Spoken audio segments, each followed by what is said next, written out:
Señor, te bendecimos. Te adoramos, Señor. Qué alegría nos da estar juntos un domingo. Estar aquí en el templo.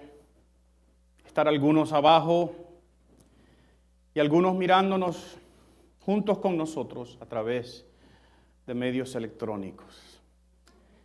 Pero todos con un mismo propósito. De estar juntos como hermanos, de celebrar juntos la bendición que es estar en la casa de Dios o en nuestra casa con Dios, bendiciendo el nombre de Jesucristo. Gracias, Padre. Gracias, Jesús. Gracias, Espíritu Santo. Te bendecimos y te adoramos en el nombre de Jesús. Amén y amén. Ahora sus Biblias conmigo en el libro de Hebreos, en el capítulo 9, y prontamente vamos a estar leyendo allí. Hebreos, capítulo 9. Estando ya presente Cristo, no necesitamos ningún otro mediador. Estando presente Cristo, no hay necesidad de ningún otro mediador. Doble su cabeza conmigo y vamos a orar. Let's pray. Señor, gracias. Gracias, porque Cristo es suficiente. Gracias porque no hay necesidad de nada más ni nadie más. Y hoy cuando tu palabra se predique, te ruego, eterno Dios, que estas verdades salgan, nos encuentren, penetren en nuestros corazones y nuestras mentes y cambien la manera en la cual vemos las cosas. Gracias en el nombre de Jesús. Amén. Cuando yo era joven, o más joven, porque yo todavía me considero mentalmente joven, aunque el cuerpo me está ya fallando. Pero cuando yo era joven, yo jugaba softball en un equipo de la compañía donde yo trabajaba en Nueva York. La compañía era Tiffany & Company, la compañía de las mascaristas, así del color de la mayoría de las máscaras que ustedes. Compañía de joyas, perdón. Con las mascaritas, ustedes tienen mascaritas azules de ese colorcito. Ustedes conocen la compañía Tiffany, ¿verdad que sí? El equipo teníamos un equipo de softball y el equipo no era muy bueno. Y quizá usted puede imaginarse porque los que trabajaban ahí eran joyeros y personas que vendían diamantes, no eran peloteros así, atletas como yo, ¿verdad? Así que estaba yo, el tremendo atleta, un amigo mío que se llama Carlos, que era también muy buen jugador de softball, y el resto del equipo éramos medio malitos y teníamos la tendencia a perder. Pero nuestro equipo tenía una arma secreta. Y es que teníamos un pitcher en el equipo, un muchacho joven, flaco, que tiraba la bola tan duro cuando pichaba. No era lob pitching, it was fast pitching, ¿verdad? Tan duro, tan rápido que nadie le podía batear. Así que cuando el muchacho venía y pichaba, pues nosotros ganábamos. El problema era que él no venía muy a menudo. Entonces cuando nosotros llegábamos a jugar y empezábamos a calentar y hacer las cosas que uno hace antes de un juego de softball, todo el mundo miraba hacia el play y todo el mundo miraba hacia los lados a ver si se iba a aparecer Michael, porque así se llamaba. ¿Vendrá Michael hoy? Porque si viene, ganamos. Si no viene, ponemos al otro pitcher que se llamaba Tim y a ese le daban palos gratuitamente todo el mundo. Y cuando veíamos que Mike llegaba, todo el mundo decía, llegó Mike, Mike is here, let's play, llegó Mike.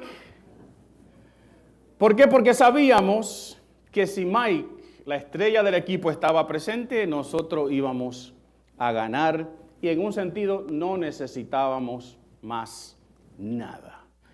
Y hoy, estando presente Cristo, nosotros no necesitamos ningún otro mediador. Si queremos llamarle a Cristo nuestra superestrella, por usar un término así, si tenemos a Cristo presente en el día de hoy, no necesitamos ningún otro mediador. ¿Usted le da gracias a Dios por eso en el día de hoy? Nosotros hemos celebrado hoy la Santa Cena, la comunión, como le llamamos.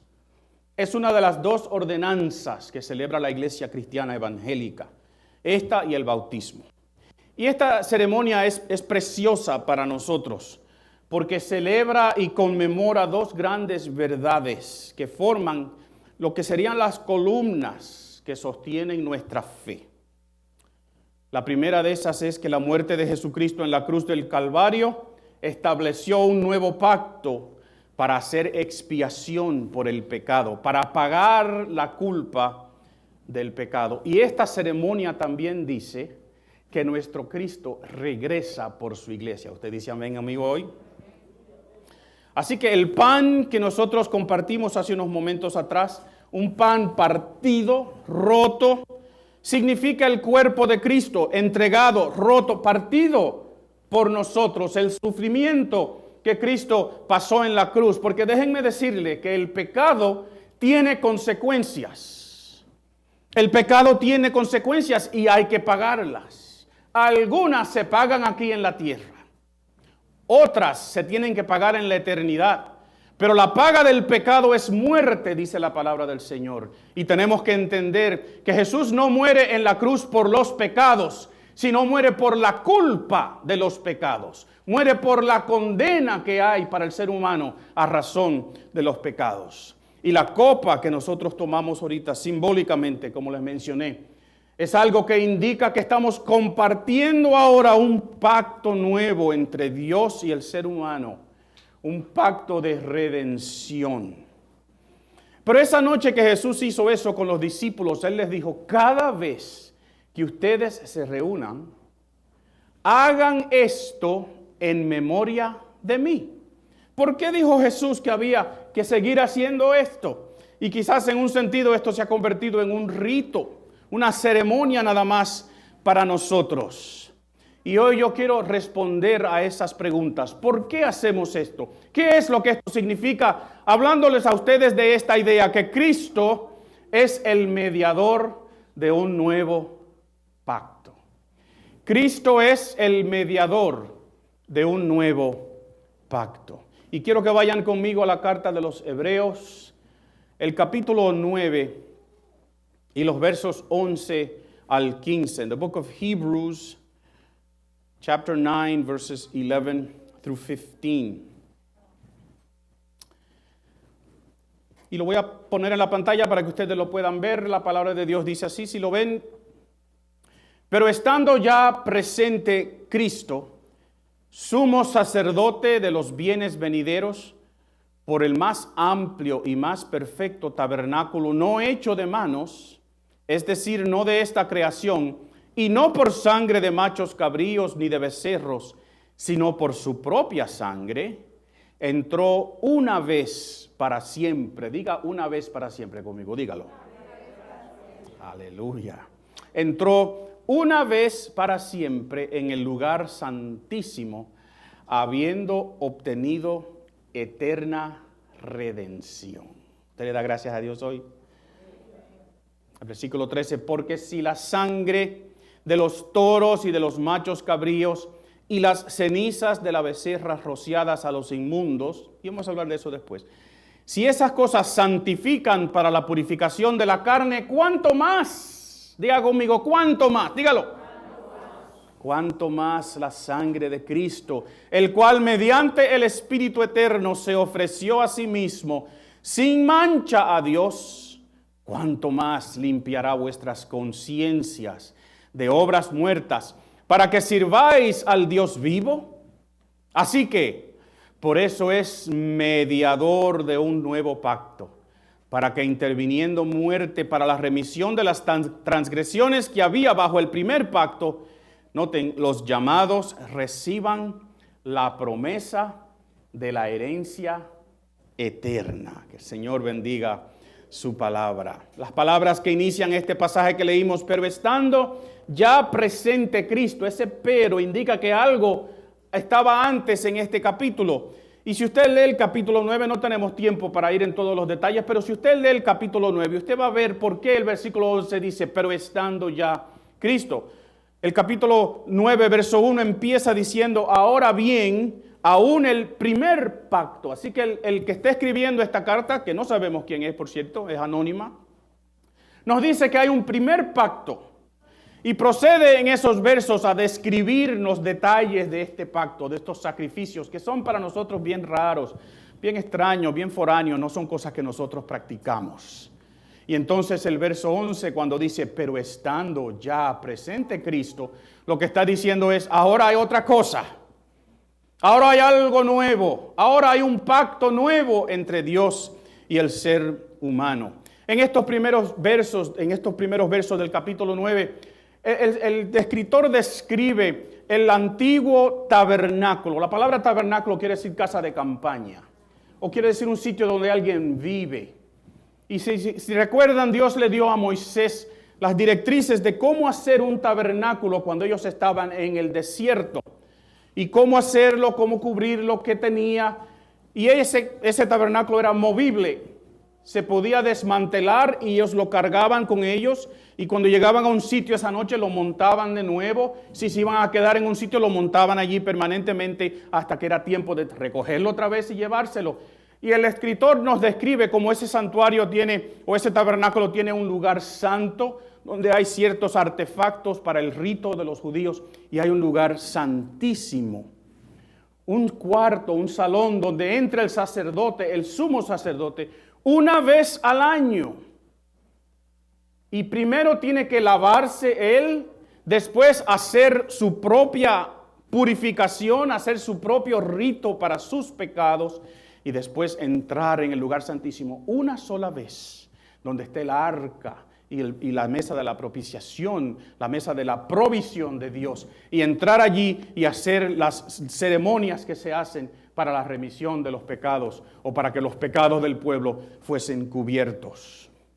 Entonces, el escritor dice ahora, pero estando ya presente, dígalo conmigo, estando ya presente Cristo, no necesitamos nada de eso, porque Cristo es el mediador de un nuevo pacto. Entonces, ¿por qué les menciono todo esto? Porque me gusta la historia, me gustan los detalles, sí, en verdad, pero también porque en estos símbolos y en esta expresión, pero estando ya presente Cristo, y al nosotros celebrar hoy la Santa Cena, estamos afirmando dos declaraciones doctrinales que son bien importantes para nosotros y yo quiero hacerlas relucir, y también estamos declarando dos cosas prácticas. Van a haber dos enseñanzas aquí, que las cuales yo quisiera que usted cuando salga de aquí en el día de hoy diga, oh, hay un nuevo mediador y su nombre es Cristo y eso exige algo de mí. Así que, ¿cuál es la primera declaración doctrinal? Y es esta: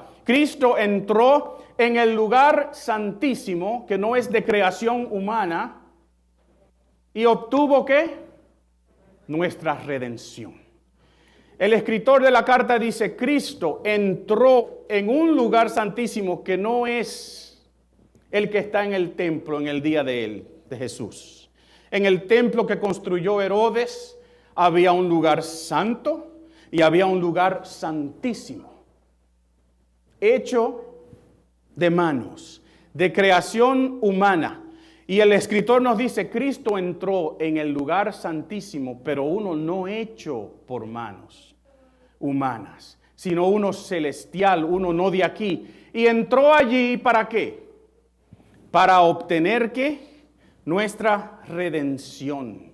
Entonces Cristo es hoy día nuestro sumo sacerdote.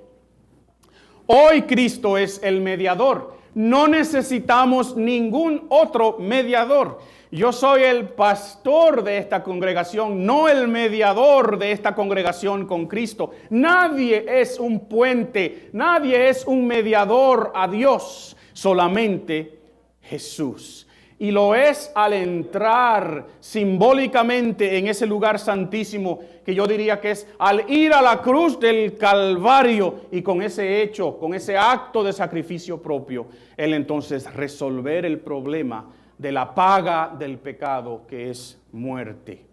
Cristo entró, hizo este sacrificio, ¿cuántas veces?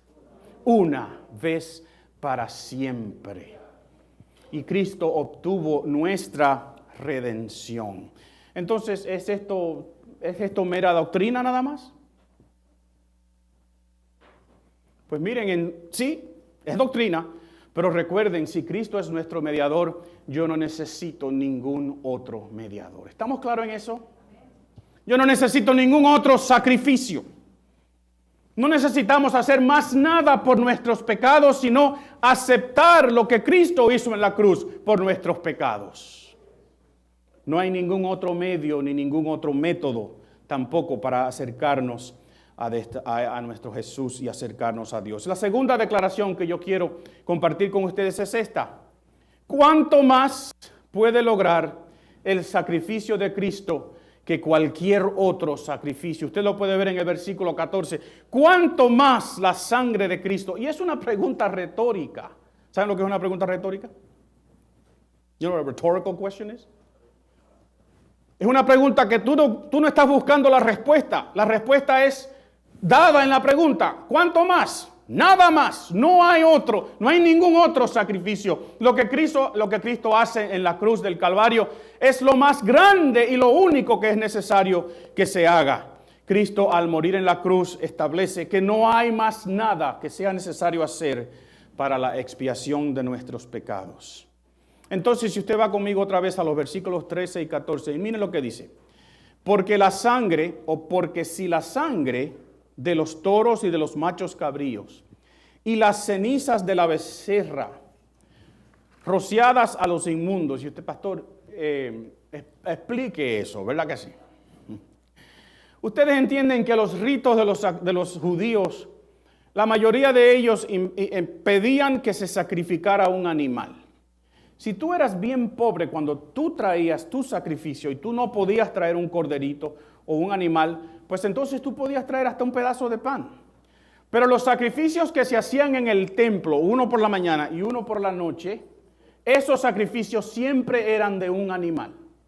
Y el escritor está diciendo, si esos sacrificios que se hacían, si Dios aceptaba esos sacrificios para la purificación de la carne, como dice ahí, si Dios aceptaba eso, entonces, dígalo conmigo, ¿cuánto más no va Dios a ver la sangre de Cristo derramada en la cruz del Calvario como el perfecto pago y el completo pago de la culpa del pecado en el día de hoy? Y el escritor nos menciona aquí una ceniza de la becerra. El pastor, ¿qué es eso? Bueno, es que había un sacrificio específico que era para la purificación externa de la persona. Se tomaba una becerra de color rojo, de piel roja. Se sacrificaba el animal completamente, se quemaba entero. Las cenizas de lo que quedaba se llevaban afuera del campamento y se dejaban ahí. Y cuando alguien venía y decía, yo necesito ser limpio externamente de algo que yo he hecho, el sacerdote buscaba un poquito de esa ceniza y se la rociaba encima a la persona. Es simbólico, ¿verdad? Todo simbólico. Esa ceniza era ceniza. Pero Dios estaba diciendo, cuando tú necesitas ser purificado, algo tiene que pagar por tu culpa. Algo tiene que haber dado su vida para que tú tengas hoy el derecho de poder ser limpio. Y el escritor dice, si Dios aceptaba eso, diga conmigo, ¿cuánto más? ¿Cuánto más la sangre de Cristo? Cristo es el mediador de un nuevo pacto y no hay necesidad de nada más ni de nadie más. ¿Y qué quiere decir esto para mí? Pastor, estos ritos antiguos que ya no lo hacemos, que hablamos de ellos. Si Cristo hizo eso, ¿por qué tenemos que hablar de estas cosas? Pues mira, yo quiero que tú entiendas que de la manera en que estas personas tenían que hacer este rito una y otra vez, que tenían que repetir estos sacrificios una y otra vez, ahora Cristo lo hizo ¿cuántas veces? Una vez por todas. Pero escúchame bien. Tu enemigo, a quien reprendemos en el nombre de Jesús, te dice a ti hoy, otro sacrificio. Tú pecaste. tú estás fuera de la gracia de Dios. Mira lo que hiciste. Mira cómo le hablaste a tu esposa, a tu esposo esta mañana. Mira lo que pensaste. El enemigo sigue cargándote a tu cuenta la culpa que Cristo pagó en la cruz. Y tú le dices a ese enemigo en el día de hoy, no, ¿cuánto más la sangre de Cristo me puede limpiar a mí de todos los pecados? No dejes que tu enemigo te convenza que tú necesitas volver a un sistema de seguir sacrificando, de seguir sintiendo culpa una y otra vez por los pecados que Cristo ya perdonó. No dejes que el enemigo haga eso. Dile, ¿cuánto más la sangre de Cristo puede con los pecados míos? Entonces hay dos declaraciones doctrinales, ya las vimos. Quiero compartir dos cosas y terminamos. ¿Para qué obtuvo Cristo mi redención entonces? ¿Es solamente porque Cristo es bien bueno conmigo? ¿Es porque Dios quiere? ¿O hay algo que yo necesito hacer? Mira, si tú dices que el Señor es tu Señor, que Jesús es tu Señor y tu Salvador, tú has recibido misericordia. Di misericordia conmigo. Mercy. Misericordia es cuando no te pagan como tú mereces. Y tú también, si has aceptado y confesado a Jesucristo como tu Señor y Salvador, tú has recibido gracia. Gracia es que te dan algo que tú no mereces. Qué bueno es Dios, ¿verdad que sí? No te da lo que mereces, misericordia. Y te da lo que no mereces, vida eterna. Gracia. ¿Qué tengo yo que hacer? Pues miren, el versículo 14 al final dice, después que pregunta cuánto más, la sangre de Cristo, el cual mediante el Espíritu Santo se ofreció, el Espíritu Eterno, se ofreció a sí mismo sin mancha a Dios. Miren, ¿cuánto más? ¿Qué? Limpiará vuestras, ¿qué? Conciencias de obras muertas. ¿Para qué? Para que sirváis al Dios vivo. Antes era externa la limpieza. Ahora Cristo ha limpiado, ¿qué? Tu conciencia, lo interno, tu ser. ¿Cuánto más? No necesitamos más nada. Cristo lo ha hecho. Tenemos que servir al Dios vivo, versículo 14. Y el versículo 15 al final dice, o el versículo 15 lo leemos, así que por eso es Cristo mediador de un nuevo pacto, para que interviniendo muerte para la remisión de las transgresiones que había bajo el primer pacto, miren lo que dice, los llamados reciban la promesa de la herencia eterna. ¿Para qué fue que Cristo obtuvo mi redención? Para que les sirva. ¿Para qué más obtuvo Cristo mi redención? Para que yo pueda hacer un llamado, para llamarme a mí, lo que nosotros cantamos en el día de hoy. Yo soy un ¿qué? Un hijo de Dios. Eso es lo que Cristo hace en la cruz del Calvario. ¿Y qué significa servir a Dios? Porque servir obviamente viene del concepto de servicio, pero más del concepto de un siervo. Escúcheme bien, un siervo y su relación con su Señor. Así que no es tanto lo que tú haces, no son tus obras, sino que hay una relación contigo y Jesús donde Él es tu, ¿qué? Señor, y tú eres su siervo. Porque a Dios no le interesa tanto lo que tú haces, sino lo que tú, ¿qué? Eres. See, God's not that interested in what you do, so long as that comes from what you are. A Dios no le interesan las cosas de afuera, si no vienen de un corazón arrepentido. Los ritos y las cosas que hacemos son buenas, pero si no se refleja algo de algo interno, si eso no refleja a una persona que está comprometida con Cristo como su Señor, pues entonces es una obra vacía, es una obra muerta, como dice este pasaje. Así que servir al Señor es entender cuál es mi relación con Dios. Él es Señor y yo soy ¿qué? Siervo. ¿Y qué significa ser un llamado?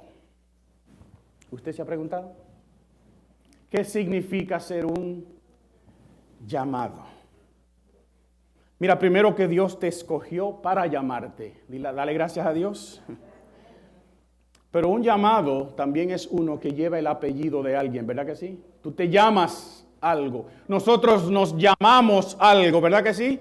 Somos cristianos. ¿Llevamos el apellido de quién? De Cristo. Yo siempre recuerdo una conversación que tuve con el reverendo Héctor Martínez Mena, quien fundó esta congregación hace 36 años atrás, ¿verdad? Él estaba hablando conmigo un día, dándome un consejo acerca de cómo corregir a nuestros hijos, porque a veces se hace difícil eso. Y él me dijo, Asael, mira, yo tuve una experiencia con mi hija, ya ella era de edad mayor, estaba en la escuela superior. La escuela le había llamado la atención a la muchacha por algo y le habían notificado a él de su conducta. Y él se sentó con su hija y le dijo, mira, yo sé que tú eres mayor de edad, tú puedes empezar ya a tomar decisiones, pero recuerda que tú llevas mi apellido. Donde quiera que tú vayas, tú eres Martínez. Donde quiera que yo voy, yo soy Morel, ¿verdad que sí? Pero más importante de eso, donde quiera que yo voy, yo soy cristiano. Yo soy uno que profesa que Jesucristo es mi Señor y mi Salvador. ¿Estás tú honrando el apellido que tú tienes? ¿Honras tu apellido? ¿Le sirves al Señor? En otras palabras, Él es tu Señor, tú eres un siervo y estás honrando el apellido que llevas. Estando ya presente Cristo, no tenemos necesidad de ningún otro mediador, porque Cristo es el mediador de un nuevo pacto. Usted le da gracias al Señor conmigo en el día de hoy. Usted le da un aplauso al Señor en el día de hoy. Los que están mirándonos por la pantalla le dan un aplauso al Señor en el día de hoy.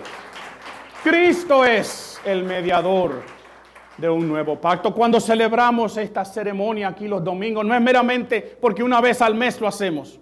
Es porque estamos afirmando una y otra vez que hay un nuevo pacto y Cristo es el mediador entre Dios y yo de ese pacto. Y eso quiere decir que yo debo servirle, que yo debo ser un siervo y también tengo que reflejar el apellido que llevo. Cristo obtuvo nuestra redención a través de este sacrificio. No hay ningún otro método. Y Cristo obtiene esa redención para que tú le sirvas y para que tú te llames cristiano. Miren, hace unos momentos atrás yo dije, a Dios no le interesa tanto lo que haces, acuérdate de esto, sino lo que eres. God's not so much interested in what you do as what you are. Porque si tú estás bien con Dios adentro, lo que tú haces va a estar bien. Pero nosotros podemos hacer cosas por afuera que se ven bien y estar podridos por dentro. Así que a Dios no le interesa lo que tú haces, a Dios le interesa lo que tú eres. Y también Dios te está diciendo en el día de hoy, ¿eres un llamado? Tú puedes decir, yo soy un llamado. Yo me identifico con Cristo, yo llevo el apellido de Cristo, yo soy miembro de este nuevo pacto, estando ya presente Cristo. Léalo conmigo, no tenemos necesidad de ningún otro mediador, porque Cristo es el mediador de un nuevo pacto. Dobla tu cabeza conmigo. Yo quisiera que tú pensaras y reflexionaras conmigo un momentito. ¿Estoy yo sirviendo? No haciendo, sirviendo. Entiendo que Dios exige de mí que entienda que Él es mi Señor y que yo soy un siervo. ¿Soy digno de mi apellido? Pregúntate en el día de hoy. ¿Soy digno del apellido que llevo de cristiano? Cristo es el mediador de un pacto que exige de mí que yo le sirva y que yo le modele, que yo sea como Él es. Vamos a orar. Eterno Dios, te ruego que estas palabras que hemos escuchado en el día de hoy se graben en nuestro corazón, en lo interior, pero también, Señor, en nuestro entendimiento. pero no solamente para saberlo, sino para vivirlo. Cristo, te damos gracias. Jesús, te damos gracias en este día por ser mediador de un nuevo pacto. A ti te costó tu vida, pero el Padre te resucitó al tercer día y estás sentado a su diestra, interviniendo y intercediendo por nosotros en el día de hoy como nuestro mediador. Y yo no necesito a más nadie ni más nada, sino aceptar la obra de Jesucristo a mi favor. Gracias por tu misericordia y por tu gracia, eterno Dios. Y ayúdanos al salir de aquí en este día a entender que debemos ser siervos y debemos ser llamados. Gracias. En el nombre de Jesús, tu Hijo, oramos. Y el pueblo de Dios dice: amén y amén. Que el Señor les bendiga y les guarde.